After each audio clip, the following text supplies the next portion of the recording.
coming to you from Irvine in beautiful Orange County, Southern California. I wanted to jump on here because I'm on Red Hill, which is a giant artery, if you will, road down through this part of Irvine and going into like Costa Mesa, California. Both two of my favorite cities down here, by the way. Costa Mesa is near and dear to my heart. I feel like there's always something cool happening down this way. It's kind of where it's where the Orange County Fair is held annually. There's a bunch of great coffee shops down this way, churches, of course, tons of businesses as well. Irvine specifically has an absolute ton of business and tech happening seemingly all the time, and frankly, since it was kind of founded and built out way back when it was. And this part of Costa Mesa and Irvine is very nice. Most people will pay quite a premium to live in this part of SoCal, and there's a reason for it.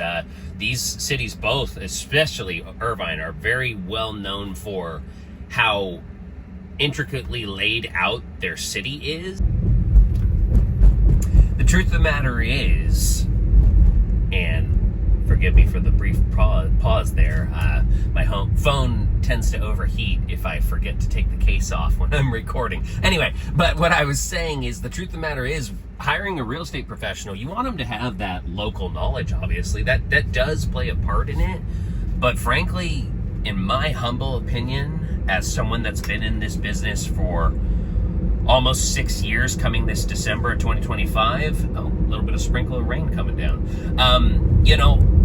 What you really want with a real estate professional is someone that actually carries themselves with professionalism, knows how to negotiate, and frankly, just something simply as simple as knows how to represent you and carry your best interests above their own, above the paycheck they may earn, above any other considerations that could come up. And so I'm taking a detour coming back through Costa Mesa here, actually to show you the Master's Circle. I sold a home on this road 3 years ago, and we're passing by it here.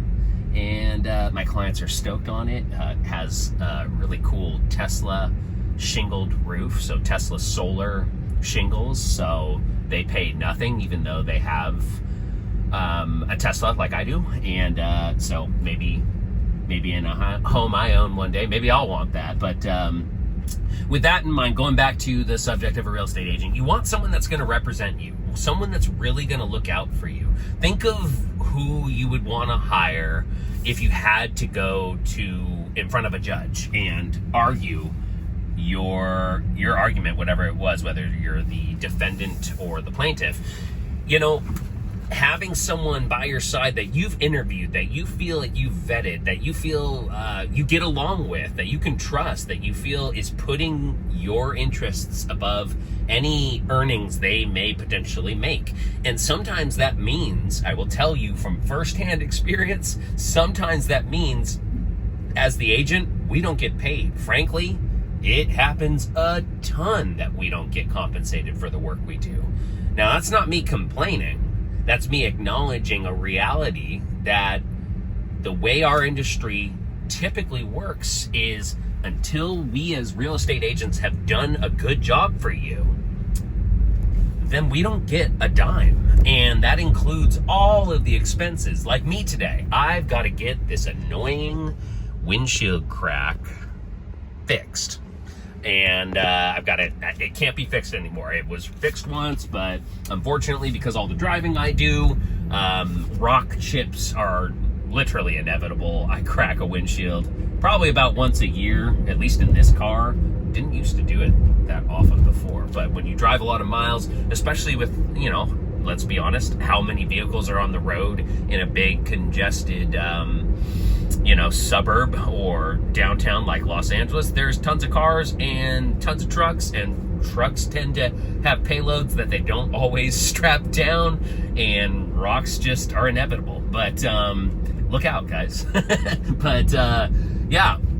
Anyway, sorry again that my phone overheated and interrupted us, but talking about what a real estate agent does and what you should, in my opinion, prioritize when you select an agent is make sure you interview at least a couple, and hopefully ones that you were either referred or friends may know and have common circles or what have you, because that goes a long way, because you're having someone speak on your behalf just like you do an attorney in a court of law. So it really is abundantly important that you pick someone, you choose someone to hire that you feel like you jive with. Similar to, let's say you own a home and you want to update the kitchen and do quartz countertops or concrete or whatever it is. You want to hire a contractor that you feel has the reputation and the knowledge to do a good job for you in a timely manner, to execute, right?